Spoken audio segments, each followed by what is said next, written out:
perceptions affects everything. Let's say, for example nga po, katulad ng sinabi natin, di ba na although napapalibutan ka ng mga tao, pero ang pananaw mo ay nag-iisa ka, ay talagang ganun nga po yun mga kapatid. No?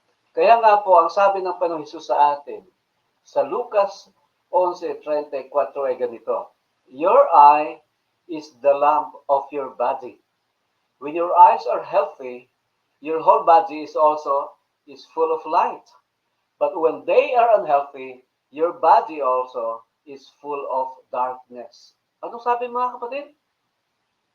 Yung ating mga mata daw po, o paningin, is the lamp of your body. When your eyes, kung ang ating daw pong mata ay malusog, ang buong katawan natin ay magliliwanag. Alam niyo po mga kapatid, yung salita ditong your eye is the lamp of your body. Ibig sabihin po dito mga kapatid, ay yung ating pananaw sa buhay.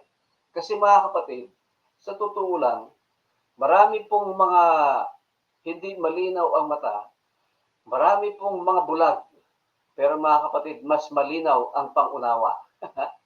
Mas malinaw ang mga pananaw sa buhay. Meron po sa atin 2020 ang vision, pero mga kapatid, ay ang kanilang mga pananaw, ang paningin sa buhay, mga kapatid, ay madilim. Nakukuha niyo po mga kapatid ang ibig sabihin ng ating talata. Pero po ang sabi, when your eyes are healthy, kung ang iyong pananaw sa buhay ay malusog, ang buong katawan ay magliliwanag. So ibig sabihin po niyan, ang iyong buong katawan ay magiging masaya. Pag sinabing maliwanag, masaya yan, di ba? Pag sinabi pong maliwanag, yan ay may kapayapaan, di ba ga? Pag sinabi pong maliwanag, ay wala pong mga mga negative thoughts. Tama mga kapatid?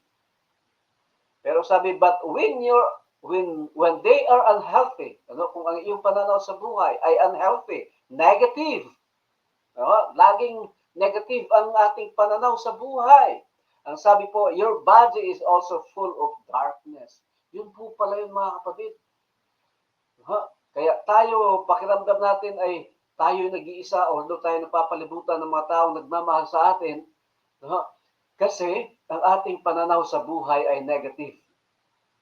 Kita niyo mga kapatid? So kaya everything is in the mind. Mga kapatid, ang sabi nga po ni King Solomon sa Proverbs 23:7, as he think in his heart, so is he. Kaya na po kung ano daw